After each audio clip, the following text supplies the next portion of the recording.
మల్లెపూలు చెట్టు నిండా పూయాలంటే చేయాల్సిన పనులు. హాయ్ హలో నమస్తే, నేను మీ Sudheer. Welcome back to my channel Devas garden.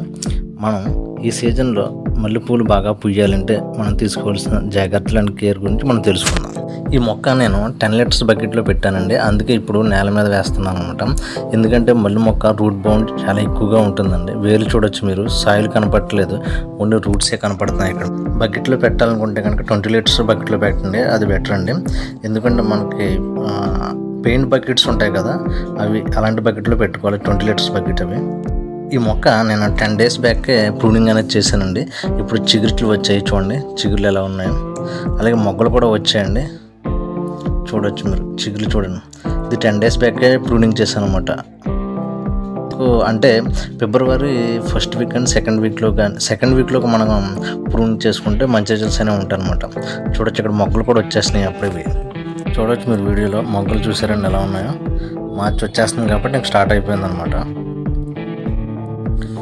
మల్లెపూలు మార్చి నెల నుండి స్టార్ట్ అవుతాయండి. కాబట్టి మనం ఈ ఫిబ్రవరి నెలలోనే ఈ కేర్ అనేది తీసుకోవడం వల్ల స్టార్ట్ చేయాలి. చూడొచ్చు మీరు, చూడండి రూట్స్ చాలా బాగుండైపోయినాయి. రూట్స్ అనేవి చాలా విపరీతంగా వచ్చేసాయి అనమాట. చిన్న బకెట్లో పెట్టిన మూలాన్ని 10 లీటర్స్ బకెట్లో పెట్టాము. సో ఆ రూట్స్ అలాగా స్ప్రెడ్ అయిపోయినాయి అనమాట. మొక్కని ఇప్పుడు నేలలోకి ట్రాన్స్ప్లాంట్ చేస్తున్నాను. దానికి తగినంత లోతుగా గొయ్యి అనేది తీసుకున్నాను అనమాట అండి. ఎండుటాకులు వేస్తున్నాను అనమాట.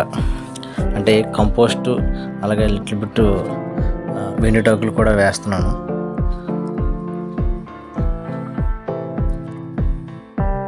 అలాగే ప్రీవియస్గా కుండీలో ఉన్న సైజుని బట్టి నేను లోతు అనేది తీసుకున్నానండి. దానికి కావాల్సిన హైటు విడ్త్ అనేది చూసుకుంటున్నాను, ఎలా తీసుకోవాలి ఎంత అన్నదని చూసుకుని వేసుకోవాలండి. కావాల్సిన హైటు వెడల్పుగా తీసుకుని మనం గొయ్యి అనేది తీసుకోవాలండి. అలాగే ఇందులోకి నేను వుడ్ యాష్ అండి, అంటే వుడ్ నుంచి వచ్చిన బూడిద అనమాట. ఇది బూడిద కూడా వేసుకుంటున్నాను అనమాట. మొక్క పెట్టక ముందే వేస్తాను అనమాట నేను. చూడొచ్చు వీడియోలో చూసారు కదా మీరు. అలా ముందు వెండిటాకులు, దానిపైన వుడ్ యాష్ వేసాను అనమాట. చూడండి ఇక్కడ ఈ కుండీ నుంచి రిమూవ్ చేస్తాను అనమాట. ఇప్పుడు ఈ ప్లాంట్ చూసారు కదా, రూట్స్ అనేది ఎలా స్ప్రెడ్ అయిపోయినాయి, బాగా స్ప్రెడ్ అయిపోయినాయి అనమాట. రూట్స్ అనేవి మొత్తం సాయిల్ తక్కువ కనపడుతుంది, రూట్స్ ఎక్కువ కనపడుతుంది. ఇక్కడ చిన్న చిన్న ప్లాంట్ కూడా వచ్చేసింది చూడండి. ఇది అంటే వేర్లో నుంచే మొక్క అనేది స్టార్ట్ అయిందనమాట. ఇదొకటి.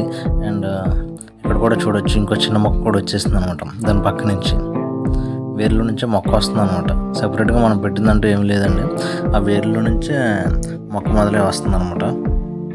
ఈ చిన్న మొక్కలో వచ్చినాయి కదా, ఇలాంటి టైంలో ఇప్పుడు కేర్ తీసుకుంటేది మనకి గుడ్ రిజల్ట్స్ అనేవి ఉంటాయి అనమాట. మనకి మొక్కలు అనేవి ఎదిగి మంచిగా పువ్వుని పోస్తూ ఉంటాయి అనమాట.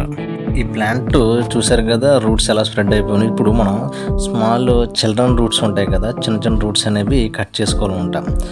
మదర్ రూట్స్ని డిస్టర్బ్ చేయకుండా సైడ్ ఉన్న చిన్న చిన్న రూట్లు అనేది మనం కట్ చేసుకోవాలి. నేను వీడియోలో చూపిస్తున్నట్టు చూడండి, సైడ్ నుంచి చిన్న చిన్న రూట్స్ ఉన్నాయి కదా, అన్నీ కట్ చేసుకోవాలండి. మదర్ రూట్ అనేది డిస్టర్బ్ అవ్వకుండా చూసుకోవాలన్న విషయం మాత్రం మర్చిపోవద్దు. ఇది ఇలా ట్రాన్స్ప్లాంట్ చేయాలనుకున్నప్పుడు ఈవినింగ్ టైం అనేది బెస్ట్ టైం అండి. ఎండలు బాగా వస్తున్నాయి కాబట్టి ఈవినింగ్ టైంలోనే ఇది ట్రాన్స్ప్లాంట్ చేసుకోవడం మంచిదన్నమాట. రూట్స్ అవి డిస్టర్బ్ కాకుండా, స్మాల్ రూట్సే, మదర్ రూట్ అయితే డిస్టర్బ్ కాకుండా కట్ చేసుకోండి. ట్రాన్స్ప్లాంట్ చేసినప్పుడు బకెట్లో కానీ నేల మీద పెడుతున్నప్పుడు ఎప్సమ్ సాల్ట్ వాటర్ వేయాలండి. ప్లాంట్ స్ట్రెస్లో ఉంటుంది కాబట్టి దాన్ని అలాగే ఉంచేయకూడదు. అలాగే మొక్క మొదలు కూడా వేసుకోవాలి ఎప్సమ్ సాల్ట్ అనేది. ఇప్పుడు కొన్ని రకాల ఎరువులు అనేది మనం ఇవ్వాల్సి వస్తుంది అనమాట. అంటే అలా ఇస్తే ఏమవుతుందంటే మొక్క అనేది బాగా గ్రో అవుతుంది అనమాట. మొక్క గ్రో అయ్యి మంచి ఫ్లవరింగ్ అనేది ఉంటుంది అనమాట. మన దగ్గర ఉన్న ఫర్ ఎగ్జాంపుల్ ఉన్నవారు మస్టర్డ్ కేక్ కానీ, బోన్ మీల్ కానీ, వర్మీ కంపోస్ట్ ఇవ్వచ్చు. అంటే మీ దగ్గర ఏవైతే అవైలబిలిటీ ఉన్నాయో అన్ని ఎరువులు ఇవ్వచ్చు అనమాట. లేని వారు పశువుల ఎరువు అయినా ఇవ్వచ్చు, కిచెన్ వేస్ట్ నుంచి కంపోస్ట్ తయారు చేసుకుంటాం కదా అది ఇవ్వచ్చు, బోన్ మీల్ ఉంటే బోన్ మీల్ కూడా ఇవ్వచ్చు అనమాట. చూడండి ఇది చుట్టూరు చిల్డ్రన్ రూట్స్ అనేవి ఎలా కట్ చేస్తున్నది మీరు వీడియోలో చూడొచ్చు. మీ దగ్గర అందుబాటులో ఏముంటే అవి కంపోస్ట్ లేదని ఇచ్చుకోవచ్చు అండి. చూడండి ఇది ఆల్రెడీ ట్రాన్స్ప్లాంట్ చేస్తాను అనమాట భూమిలోకి. చూడొచ్చు పాత మొక్కలు అయితే కనుక ఒక అడుగు భాగం వరకు ఉంచి మిగతావన్నీ రిమూవ్ చేయాలి. కొత్త మొక్కలు అయితే కనుక సెమీ ప్రూనింగ్ చేసుకోవాలండి. ఈ యొక్క ముఖ్యమైన విషయం అనమాట. ఇది ప్రూనింగ్ చేయాలనుకున్న 2 రోజుల ముందు వాటరింగ్ చేయకుండా ఉండండి. సాయిల్ అనేది ఎండిపోవాలండి. అంటే మనం 2 డేస్లో ప్రూనింగ్ చేస్తాం అనుకుని 2 డేస్ బిఫోర్ నుంచే మనం వాటరింగ్ ఇవ్వడం ఆపేయాలండి మొక్కకి. అప్పుడే మనకి గుడ్ రిజల్ట్స్ అని ఉంటుంది. సాయిల్ ఎండిపోవాలండి. ఫస్ట్ ఆఫ్ ఆల్ ఎండిపోవాలి సాయిల్ బాగా. ఇలా ఎరువులు ఇచ్చిన తర్వాత కొద్దిగా మట్టి అనేది వేసి వాటరింగ్ చేయండి. 1 వీక్ తర్వాత చేయండి. ఎందుకంటే మనం నీరు ఎక్కువగా పోస్తే కనుక ఆకులు పెరిగిపోతాయి, కానీ ఫ్లవరింగ్ అనేది తక్కువ వస్తుందండి. మళ్ళీ మనం మొగ్గలు స్టార్ట్ అయిన కాడి నుంచి ఫెర్టిలైజర్స్ అవి ఇచ్చుకుంటూ ఉండాలండి. చూసారు కదండి వీడియో కనుక మీకు నచ్చినట్టయితే కనుక లైక్ చేయండి. అలాగే మీ ఫ్రెండ్స్ అండ్ ఫ్యామిలీకి షేర్ చేయండి. కొత్తగా నా ఛానల్ ఎవరైనా చూస్తుంటే ముందుగా సబ్స్క్రైబ్ చేసుకోండి. Thanks for watching. Happy gardening.